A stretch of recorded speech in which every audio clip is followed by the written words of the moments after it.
David के पास Liz को और कुछ समझाने का टाइम नहीं था, क्योंकि उसे और एफ्रियम को तुरंत जॉर्डन के लिए रवाना होना पड़ेगा। लेकिन वहां पहुंचने पर उन्हें एम्बेसी से कोई मदद नहीं मिली, क्योंकि जिस प्लेन में हथियार थे वो सरकारी रूल्स के हिसाब से तो एक्सपायर हो चुका है। इसीलिए लोकल्स को रिश्वत देकर अपना सामान छुड़वाने के बाद उन्होंने मालबोरो नाम के एक ड्राइवर से सौदा किया। उसे लोग देश का सबसे बेहतरीन स्मगलर मानते हैं। अब मालबोरो को उन्हें इराक तक ले जाना होगा ताकि वो खुद जाकर बंदूकों की डिलीवरी कर सकें। लेकिन डेविड इस सफर की सुरक्षा को लेकर परेशान होने लग गया। लेकिन एफ्रियम ने उसे समझाया कि ये काम जल्दी खत्म हो जाएगा और सुबह तक हम वहाँ पहुँच जाएंगे। ऑनेस्टली चिंता करने की कोई बात है ही नहीं। आधी रात को वो लोग इराकी बॉर्डर पर पहुंचे, जहाँ कुछ सिपाहियों ने उन्हें रोक लिया। लेकिन मालबोरो ने उन्हें बड़ी आसानी से रिश्वत के तौर पर सिगरेट पकड़ाई और कहा कि ट्रक में कुछ जरूरी सामान है, मैं छोटा सा डिलीवरी वाला हूँ, प्लीज जाने दीजिए भैया। ट्रक वहाँ से निकलते ही डेविड और एफ्रियम चैन से सो गए और जब सुबह उनकी आंख खुली तो उन्होंने देखा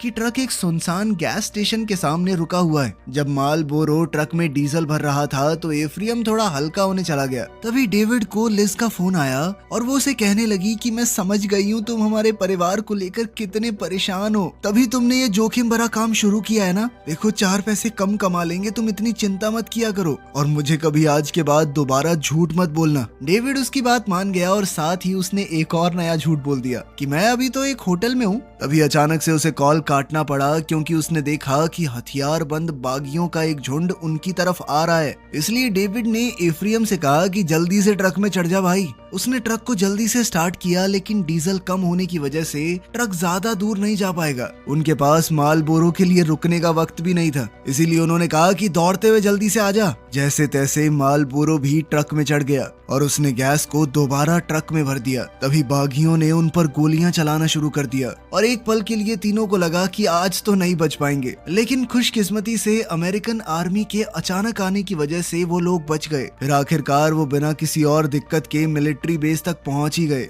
और कैप्टन सैंटोस उन्हें देखकर बहुत खुश हुआ।